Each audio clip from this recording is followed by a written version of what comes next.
What's up, A to Z Sports Titan Game Day Live. The Titans are AFC South champions with a blowout win over the Miami Dolphins. A lot of things happening in the NFL simultaneously. The Colts lose to the Raiders.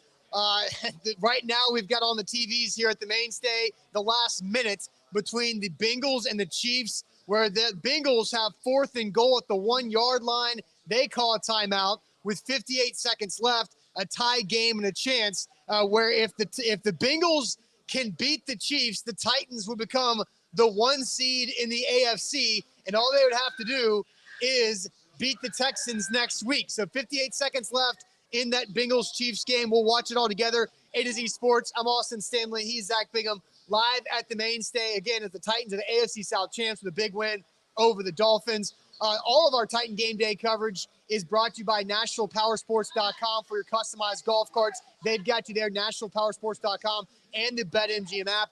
Download the app, use our code ATOZ Sports. You get a risk-free bet up to $1,000 with your first bet after your first deposit. So, Zach, a lot of stuff going on across the NFL today, a lot of movement in the playoffs, but the Titans get it done as we sit here and see what the Bengals are going to do on 4th and goal from the 1-yard line. Well, this is what the NFL is all about. That's right. It's movement. It's can you take care of your business, and can other teams help you? 4th and goal for the Cincinnati Bengals. It looks like he got in. We got TVs different times. It looks like did Joe Mixon cross the plane? There's a flag on the play as well. This is wild. Oh, my goodness.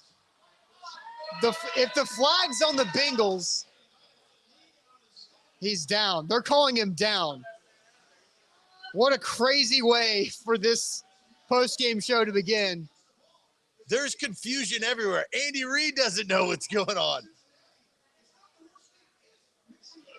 It is a holding on the offense. It looks like it's offsetting. Is it offsetting penalties? Yes. So they'll get another opportunity. Oh, my goodness. The clock will remain stopped, but they'll get another opportunity. Oh, wow. How is the clock remaining stopped? Because there's 2 penalties on the play. So it's so they would not run the clock. So they're going to go back to 58 seconds, right? He was short, too. He was short, and the Chiefs' defense gives the Bengals another opportunity. So, I mean, actually, I think it might have been a touchdown. It won't matter because of the offsetting penalties. Right. So now, redo. 50 seconds left, 4th and goal. The Titans desperately need the Bengals to score right here.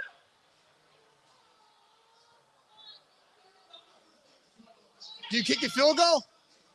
Joe Burrow, and there's a flag. It looks like wow, 46 seconds. If you're watching this what live, is happening? This is crazy. I'm completely lost here. What's the flag? In the end zone? They're trying to sort it out. This is bonkers.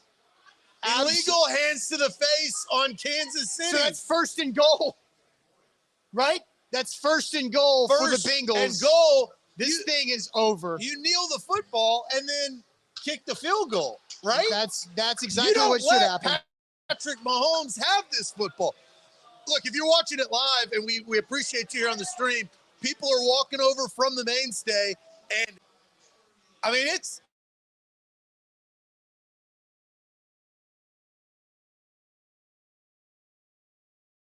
heading into the last week of the season. Absolutely crazy. Burrow is limping on the sidelines.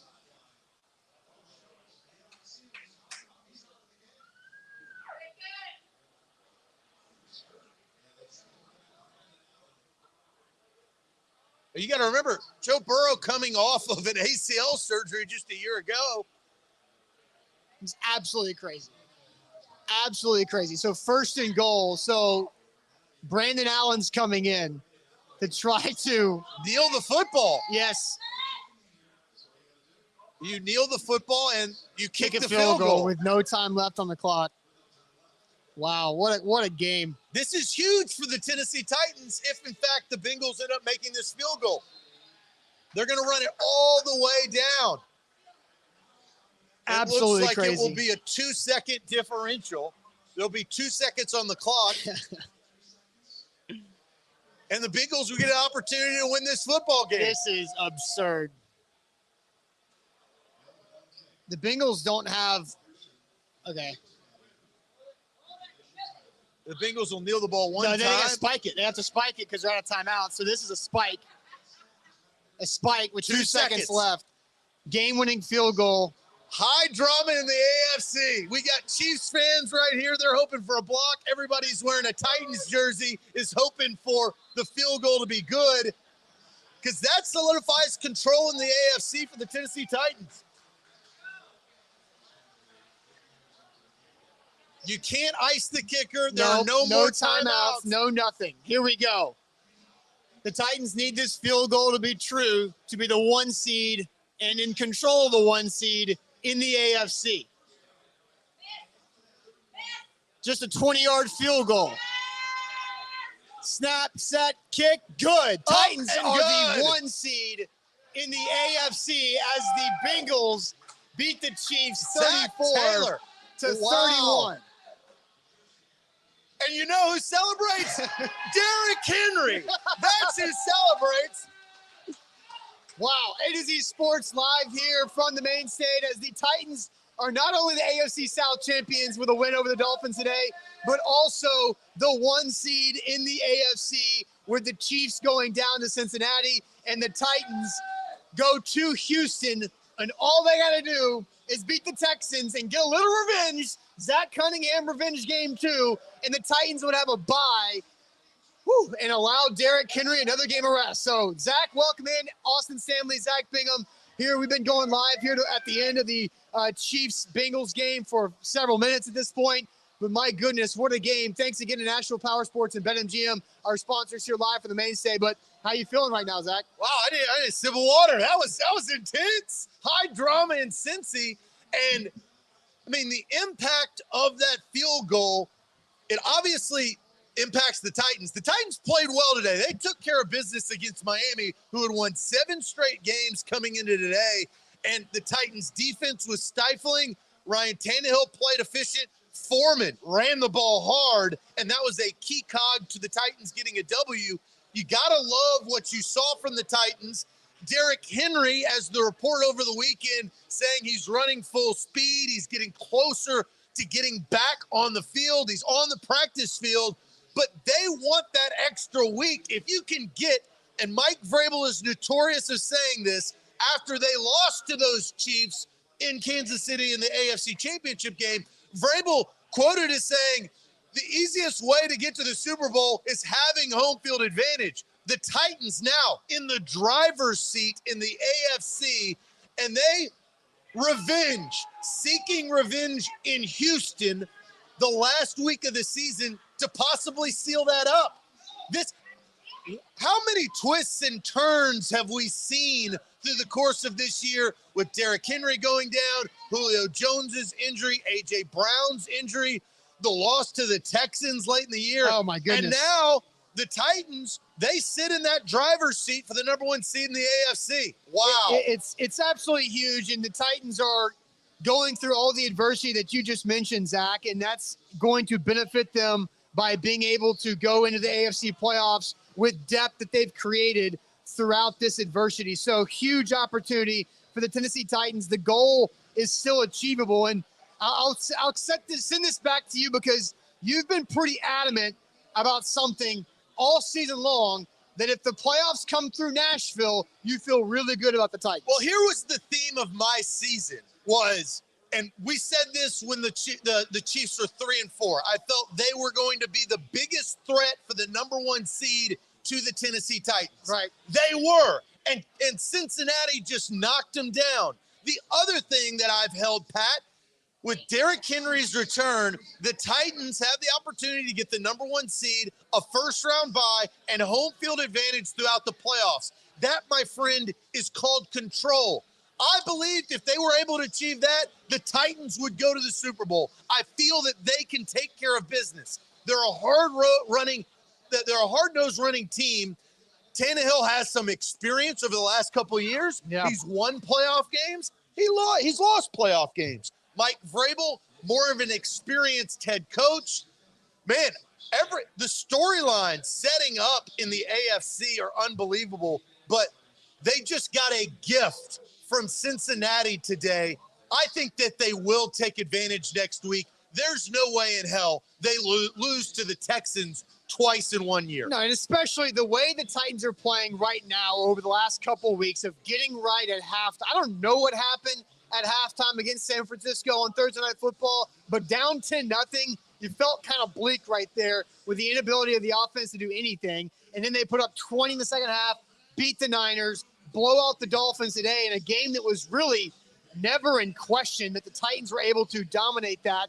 But, I mean, pretty incredible season. And all championship teams have great stories and have great chapters to their book of how they get there. And the Titans, if they can get this thing done, have a great story of Derrick Henry goes down. There's guys in and out of the lineup. You had a player retire in the middle of the season. So many random things have happened to this team, being the most injured team in NFL history and being able to get the 1 seed and having your control to get the 1 seed in the final game of the regular season in a revenge game is a great feeling and should honestly lock up Coach of the Year for Mike Vrabel too. Yeah, they've got to be confident heading into the last week of the season. And, Derrick Henry eyeing a return. I liked the way they played today. We talked about it in our pregame show. We felt like they needed to come out and control this football game, get a lead, and then solidify that lead with a win in the second half. They did that. They were up 17-3. They took advantage of the mistakes of Miami, whether they were fumbles, interception late, missed field goals, the doink across the crossbar, which honestly cost them in the long run because it made them have tough fourth down decisions late in that game. Credit to the defense. The Titans defense, I think, was probably the biggest surprise of all season because we came into this year thinking, wow, if they play defense like they did last year, there's no chance. Right. They didn't. They got new players. They got new pass rushers. Bud Dupree and Harold Landry off the edge, combined with Big Jeff and Tanico Autry.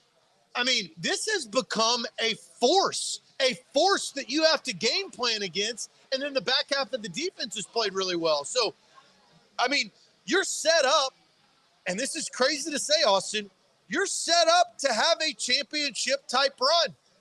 You should. Julio Jones had an extra week to get healthy, right? Yeah, technically. AJ Brown, hamstring. AJ Brown is still playing. Ryan Tannehill is healthy. All of these things kind of coming to a head at the right time.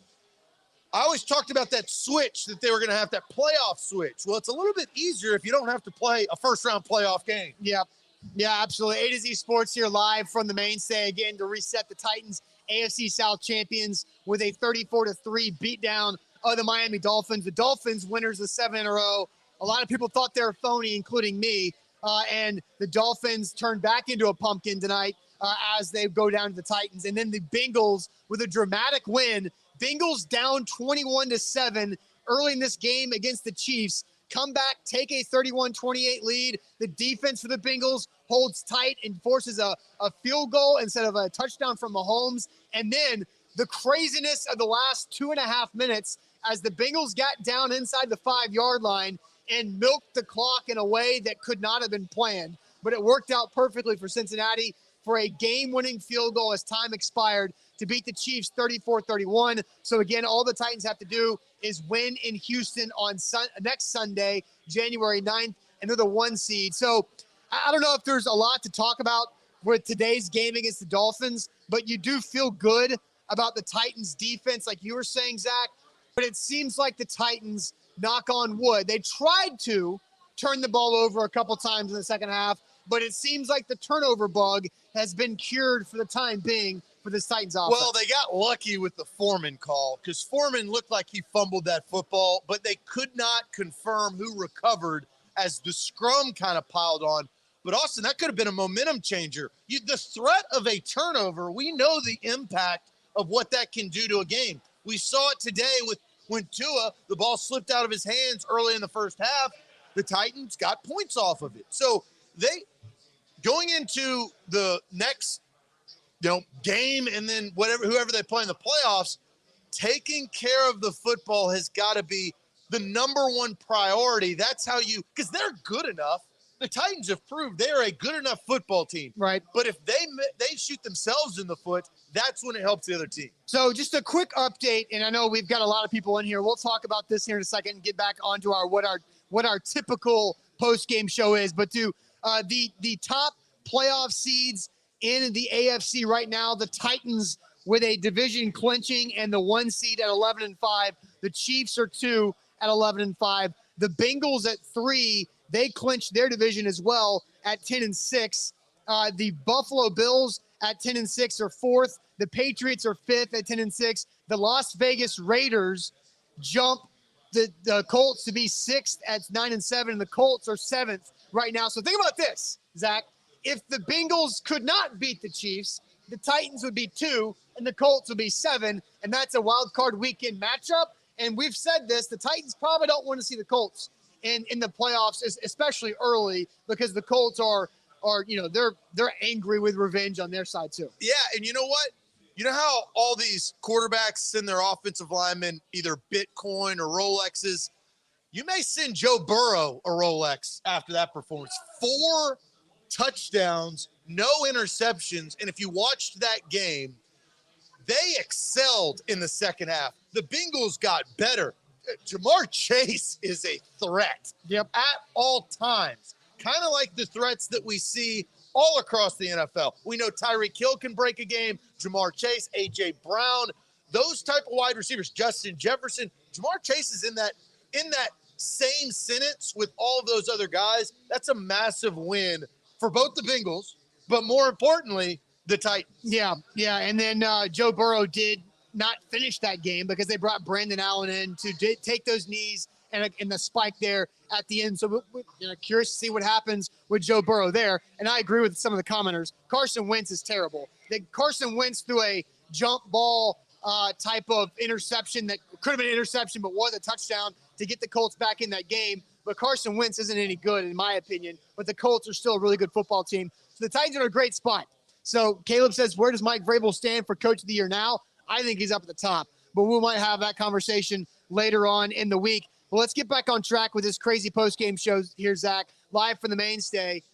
The question is one word, right? What's one word to describe the Titans' win over the Dolphins and AFC champions here as we tell you about Nashville Power Sports for your custom-made golf cart? Check them out, NashvillePowersports.com. Locally owned and operated. That is where you turn to get your golf cart for whether it's your neighborhood, for your family to dominate those neighborhood streets, or for your business, whatever your golf cart needs might be. They can customize anything about it. They've got it in stock to build it for you at NashvillePowersports.com. I want to sprinkle South. You said AFC champion, AFC South. Now they're in the driver's seat to possibly become that AFC I appreciate champion. the Freudian slip. But, correction. hey, they are the AFC South back-to-back for the first time. That means something. Yes. So my one word, and this is I didn't think that I was going to say this at the end of the Titans-Dolphins game, but dominant.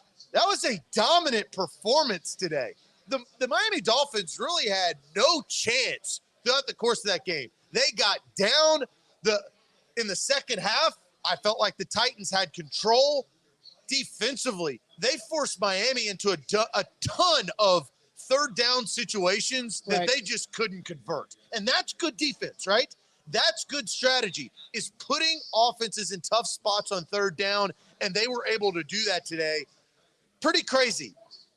3 for 12 on third down, Austin. You can't win games when an offense is 3 for 12 on third down. There's a golf clap to the Titans defense. That's not a golf clap. That's a regular clap. On a premier. Well, hey, we got a good atmosphere in here. I got to get a little bit louder. Golf claps are golf claps, quiet.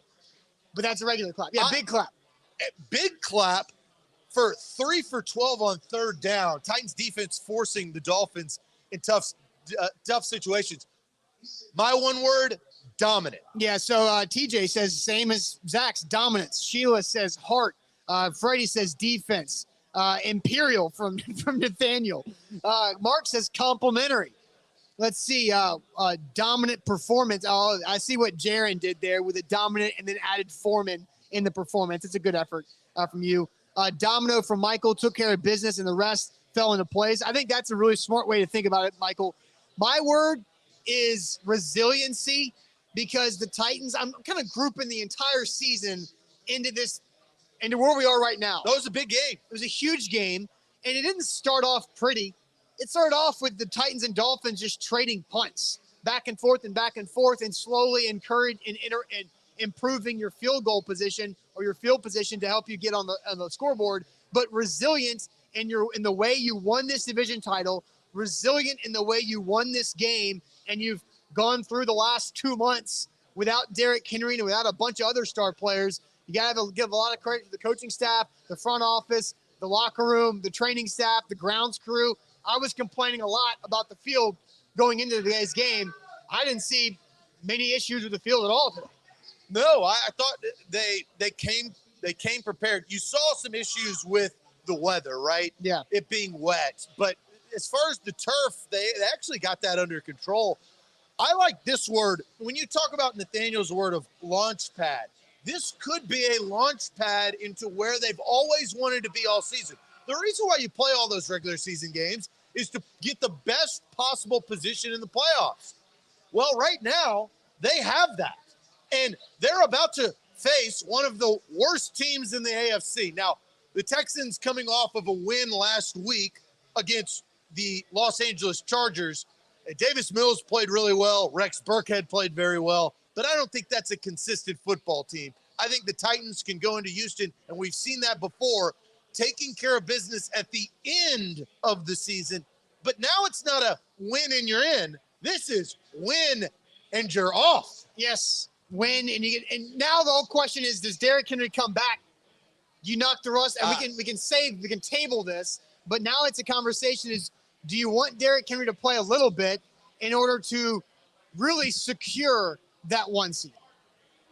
I stand by what I feel and have felt since Derrick Henry got hurt and had a surgery that is 6 to 10 weeks, right? We've talked to numerous doctors with our sponsors, the Bone and Joint Institute down there in Franklin. I think you rest. Rest is the value, not putting any more strain than you have to on a foot that is surgically repaired, cutting full speed. Save that until your first playoff game. I stand by that, and I do think that the Titans will stick with that. Yeah, and I think when we had this conversation last week about the Derrick Henry's getting back into working out, we've seen the reports over the weekend. You can check that out at our website, A2Zsports.com. But Derrick Henry's running full speed. I like the idea of knocking off the rust, but that's only if you lose today against the Dolphins and you have to win that game to get in the playoffs against the Texans. Now you probably need to use Derrick Henry. But now at this point, you've got the luxury to sit Derrick Henry an extra week, an extra 2 weeks, and really have him ready to go January 15th or 16th. So you could have just bought Derrick Henry 14 more days to get healthy. That's amazing. I mean, that truly is. And it's earned, right? I mean, Kansas City, they did benefit off of them losing today, but this was earned throughout the course of the season. I said that this week, and I always say ifs and buts. They lost to the bad Texans team and a bad Jets team. Overall, and a team that is the Steelers that they should have won. This is a really good football team that should be in this type position. And I think they can take advantage without Derrick Henry in the final week of the season. And I think that's what they will do. Top Tier on YouTube says it's a blessing in disguise that Foreman was able to get all this playing time. He is ready to help Henry with the load. Well, and we'll talk more about this week. Foreman has kind of been what we all thought Darrington Evans was going to be. Well, they're different. No. I'm talking about a solid number two. Okay. A solid number two. The Titans, they haven't had the luxury of a solid number two behind Derrick Henry. Now Foreman has gotten the reps. I don't think Darrington Evans could have pulled off the last several games. 3 100-yard games since Henry's gotten hurt. Well, and the Titans have lost the first 2 of those 100-yard games. So it's good to see the Titans win a game when Foreman does go off like this. Yeah. And you saw Deontay Foreman learn from a mistake, right? Because in the Patriots game, busts off a 30-yard run, loses the football because he's in the open field. Today, breaks through the line of scrimmage, is running away through the Dolphins defense, and he tucks that thing, protects it tight. They run him down from behind because he's not Derrick Henry speed. He's Deontay Foreman speed, but he didn't fumble when he goes down. The Titans move the chains, end up putting points on the board. So it's good to see the young player get more opportunity and then to learn from the mistake he made earlier. Let's talk about Ryan Tannehill as we progress through this post-game show. The Titans in the driver's seat, number 1 seed right now because the Chiefs lost to the Bengals. Ryan Tannehill didn't have to do a ton today, Nope. and that's what you want. It's exactly what you want. So I'll go through Ryan Tannehill's stats, and then we will grade Ryan Tannehill's performance against this old team today. But real quick, Zach, tell everybody where we are going to be next Sunday as the Titans try to lock down the AFC's 1 seed. Yeah, they will travel to Houston. We will travel right down the road to Mill Creek Brewing. And they have a tap house right there in Nolensville. You got 2-for-1s during game day. 2-for-1s going on for all Mill Creek beer. It's on draft. You can't beat that. 2-for-1s there at Mill Creek. Next week, we broadcast live as the Titans travel to Houston. All of our away games at Mill Creek Tap Room. That may be the last time we are there at Mill Creek Tap Room. It could be. Because the Titans may not have another away game. That's a good point. That's a good point. It might be. But all right, now let's get to Ryan Tannehill's performance. The numbers are nothing crazy because it didn't have to be. Ryan Tannehill was 13 of 18 for 120 yards, 2 touchdowns, only sacked once, quarterback rating of 127. So 13 of 18 for 120, 2 touchdowns, sacked once, 120 quarterback rating of 127. Only ran the ball 4 times for 7 yards. A couple of those key quarterback sneaks to move the chains. So Ryan Tannehill, what do you grade him as? What are the comment section saying right now, Zach? A lot of the comments saying B+, B's, B+, B. I mean, that's kind of overall. Money Grind says A-. James says A. He did everything asked of him today. What do you think about that? So it's interesting. So let's think about it. I mean, I don't disagree with what the analysis is. He did everything asked of him. I thought slow start, right? He started 0 of 3, but he finished 13 of 15. And he went 7 in a row completions for the Titans to build that lead. It's not the same, but it's kind of like what Tannehill did against the Ravens in the playoffs a couple years ago, where he makes some key plays early on, throws a touchdown early on to get the Titans up, and that's what they needed from him. And then they ran the ball the rest of the way. So kind of the same thing against the Patriots. He threw that touchdown to Ferkser in the Patriots playoff game. Then they were able to run Derrick Henry the rest of the way. And so I think a B+ is good. He didn't have any plays where you're like, oh my God, what are you doing? There was no like risk of fumble, risk of interception. It was all pretty clean. His incompletions were like not bad incompletions. There was one miscommunication to A.J. Brown on the opening drive, but then he almost threw a dime to NWI on a wheel route that was contested that he got his hands on it, but he couldn't come down with a catch. And then 2 touchdown passes, Zach. First time that Ryan Tannehill has thrown multiple touchdown passes in a game since Halloween at Indianapolis when Derrick Henry got hurt. So I think that's a good thing too. So I say B+. Well, Austin, we said this a couple weeks ago. I said 14 and 14. He had 14 touchdowns and he had 14 interceptions. Which way was he going to go? Yeah. So far, he's gone up on touchdowns. That is key. I think this is a B performance, but he gets a B+ in my book, Austin, because of what he did on 3rd down.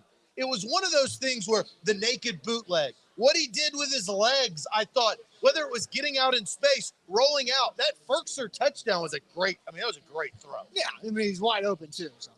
You got to make that Yeah, throw. yes. You got to make that throw. Right. That's key.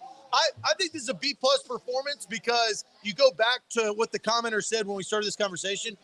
He did exactly what he was asked, and what he was asked for the first few quarters of play, get a lead. I was proud of that. I liked that. I think that was one of the reasons why they won. Yeah, and so you got a lead and you finish the game with Woodside taking snaps. I mean, that's exactly how it's supposed to go for the Titans overall.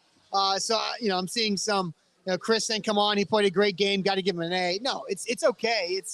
it's not an A performance. He didn't need an A performance. I think if Ryan Tannehill continues with B+ performances, the Titans have an opportunity to win a couple playoff games. Now, in the AFC Championship game, if it's in Nashville, you need Ryan Tannehill to elevate that level of play, but there's a lot of time to go because Derrick Henry could be back. Julio Jones gets a little bit healthier.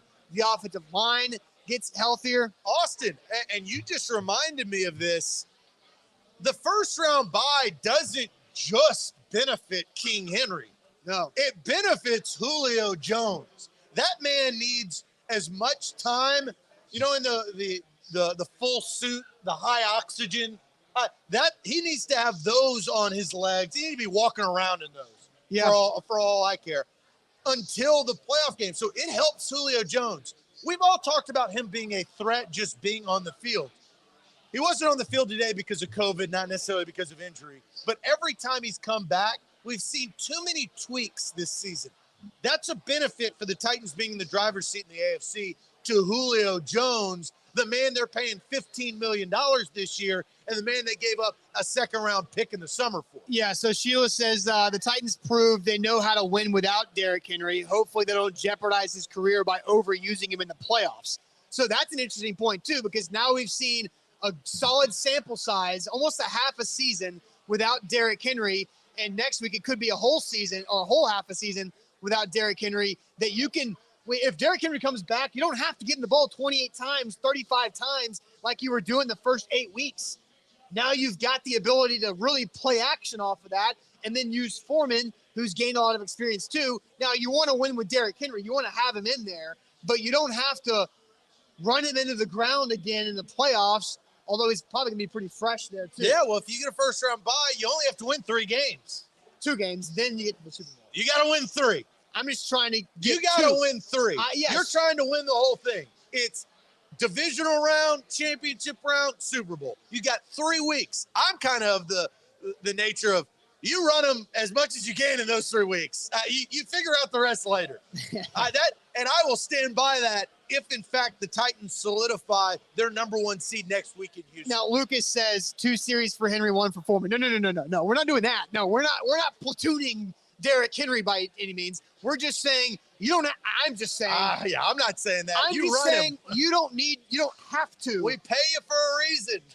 I'm saying you don't have to give him the ball 35 times in a game to win, which you did to win games earlier this season. You're just trying to win games. That tells me that's a recipe for a win. If it takes that for 3 games for you to win a Super Bowl, so be it. Yeah, Caleb says, how about some props for the offensive line? Nearly 200 rushing yards and just 1 sack against the number 1 sacking defense in the NFL. Good point. Yeah, and only 1 sack for 10 yards. That's a win today. And that offensive line isn't what gave up the sack. That was McNichols, who completely whiffed on a cut block from pass protection. If you didn't watch this game and you were just box score viewing, I could have told you that the Dolphins lost this game because Tua threw the ball not 30 times, 38 times. That's not a recipe. So great job overall, 34-3. That's a blowout. That is a blowout. That thing was not even close at the end. And that's, the total yard stats were not crazy. It's just the Titans had 198 yards rushing to the Dolphins 74, and the Titans had 0 turnovers, and the Dolphins had 2 turnovers. And the Titans could convert on 3rd downs, 7 of 15, and the Dolphins were 3 of 12. So you saw a well-rounded performance by the Tennessee Titans today. And just to give some more credit, you look at what was done defensively. Zach Cunningham, big game. Janoris Jenkins, Kevin Byard, Dane Cruikshank, Christian Fulton. Those DBs did a great job on Jalen Waddle. And really, you didn't get out of here completely clean because Michael Pruitt looks like his season is done after they put an air cast on that ankle. But I felt like you kind of got out besides that. Defensively, Jackrabbit played the entire game. Your defensive line looks to be healthy. These are all pluses. You want your best players in the biggest games. And right now, your next biggest game is a beatable opponent in Houston. Sacks on the day from the Titans defense. Nico Autry, Harold Landry, Kyle Pecco all had big plays. And I think Harold Landry, Zach, I told you this in the game, Harold Landry is the first Titans pass rusher to have 12 sacks in a season since Jason Babin in 2010. It's been a long time. Yeah, that has been a long time. Long time. And if you think about it, you held Mike Gesicki, Jalen Waddle, and Devontae Parker to only 11 catches. And Waddle really only had one big play. He had 3 catches for 47 yards and a long of 45. Yeah. I mean, and we talked about in the pregame, he's going to have at least one big play, but if you can limit, and they did, Waddle to that, you're going to have a good opportunity to win this game. That's good defense. 2 is accurate, right? 11 catches for Gesicki, Waddle, and Parker on 27 targets. Wow. I mean, that's really good playing at the ball. Crookshank, Fulton, everybody back there playing really good, attacking the ball at the catch point and breaking them up. Yeah. All right, guys, we will see you tomorrow morning on A to Z Sports. Don't forget, follow us, subscribe. If you're on YouTube watching us, subscribe to our channel. Ring that bell so you get live notifications. Zach and I will be back tomorrow morning at 8 Central Time. Buck Rising is in Nissan Stadium locker room right now getting post-game coverage there. He'll be live for A to Z Sports Primetime at 8 p.m. Central Time tonight, right here on our Facebook page and our YouTube channel. So we'll see you guys later on. Thanks again to the Mainstay. We'll be back here pretty soon, maybe an extra week. We'll know. We'll be back here for every Titans home playoff game. And next week we'll be at Mill Creek Brewery in Nolensville to see if the Titans can clinch the 1 seed. Thanks again to NashvillePowersports.com and BetMGM. Have a good rest of your Sunday. See you later.